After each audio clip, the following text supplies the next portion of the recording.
America के Louisville airport पर विमान हादसा हुआ। कार्गो विमान हादसे के बाद लगी भीषण आग की ये तस्वीर देखिएगा।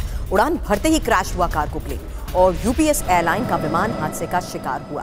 कार्गो विमान हादसे में 3 लोगों की मौत हुई है, जबकि 11 घायल बताए जा रहे हैं। एरियल व्यू के जरिए आप अंदाजा लगा सकते हैं कि कितना भयावह हादसा, जहां लगभग आधा किलोमीटर का ये पूरा एरिया आग की लपटों में। वहीं हादसे की ये सीसीटीवी तस्वीर भी सामने आई है, जिससे साफ नजर आया कि उड़ान भरते ही कैसे कार्गो विमान क्रैश हुआ और क्रैश होते ही एयरपोर्ट की बाउंड्री वॉल से अलग अलग हिस्से से टकराते हुए आग का दायरा कैसे बढ़ गया। ये देखिए कैसे आग के गोले में नजर आ रहा है ये कार्गो प्लेन।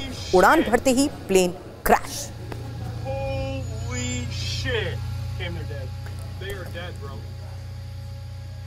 तो अमेरिका के लुइसविल एयरपोर्ट पर हादसे की ही ये सीसीटीवी तस्वीर आप देख रहे हैं। केंटकी में यूपीएस फ्लाइट 2976 कैसे हादसे का शिकार हुई। भयावह तस्वीरें ये सामने आई हैं। सीसीटीवी फुटेज से पता लगा कि कैसे रनवे पर ही आग के गोले में नजर आ रहा था कार्गो प्लेन और उसके बाद बाउंड्री वॉल से टकराते हुए क्रैश होने के बाद आगे बढ़ा। और ये वो तस्वीर जिससे साफ है कि हादसे के बाद कैसे लगातार धमाके होते रहे। इलाके में ही मौजूद एक गाड़ी के डैश कैम के जरिए भी ये तस्वीर सामने आई। चीख पुकार मच गई। यही वजह है कि एयरपोर्ट को बंद कर दिया गया। यहां तक कि कई किलोमीटर दूर लोगों को अपील की गई कि घरों से बाहर भी ना निकले, क्योंकि लगातार आग का दायरा बढ़ता रहा और काले धुएं का ये गुबार।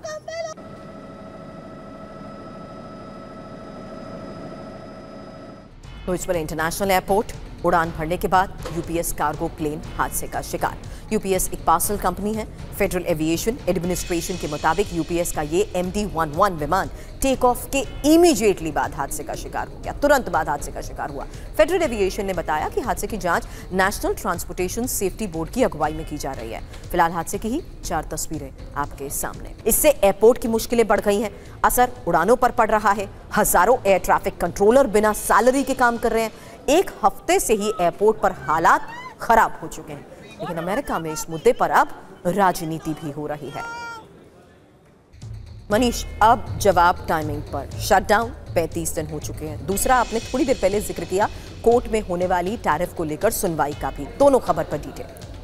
देखिए, हो सकता है कि मान लीजिए विमान में कोई तकनीकी खराबी हो, लेकिन उस तकनीकी खराबी को कौन चेक करेगा? मेंटेनेंस इंजीनियर ही चेक करेंगे। बिल्कुल। या फिर हो सकता है कि वो प्लेन टेक ऑफ करते समय कोई उसे गाइड करता कि आपको ऐसे करना है, लेकिन वो गाइड करने वाला नहीं होगा क्योंकि वो छुट्टी पर है, क्योंकि उसको पेमेंट नहीं मिल रही थी, वो ड्यूटी पर आया नहीं। कुल मिलाकर आज की तारीख में अमेरिका के एयरपोर्ट, अमेरिका की एयरलाइंस या अमेरिका के तमाम डिपार्टमेंट की स्थिति बहुत खराब है, क्योंकि वहां पर बजट नहीं है। वहां हर 15 दिन पे सैलरी मिलती थी और वो सैलरी 2 हफ्ते से रुकी पड़ी है, तो लोग वहां काम पर नहीं आ रहे। इस अव्यवस्था के बीच में जब ये कार्गो प्लेन का क्रैश होता है और फिर उसकी आग की लपटें 5-5 मील दूर तक होती है, वो तो खुदा का शुक्र मानिए कि ये कार्गो प्लेन था। अगर ये सिविलियन प्लेन होता तो क्या होता, कितनी बड़ी और ट्रेजेडी होती, और जो हो सकती है आने वाले दिनों में हो सकती है अगर शट डाउन इशू खत्म नहीं हुआ। लेकिन ट्रंप की मुसीबत यहीं खत्म नहीं होती है। अभी सुप्रीम कोर्ट की सुनवाई होनी है, जहां पर उनके टैरिफ की पॉलिसी पर को परीक्षण किया जाएगा। अगर वहां वो भी खारिज हो गया, फिर तो ट्रंप के लिए और ज्यादा मुसीबत होगी। तो ट्रंप के जो आप कहें कि सामने में चौतरफा मुसीबतें आ रही है, या कहें ट्रंप के लिए उल्टी गिनती शुरू हो गई है। अभी 3.5 साल बचा हुआ है। बिल्कुल। हालांकि इस बड़ी खबर पर एक अपडेट भी है कि मरने वालों की संख्या बढ़ती जा रही है। 7 लोगों की इस कार्गो विमान में हादसे में मौत हुई है।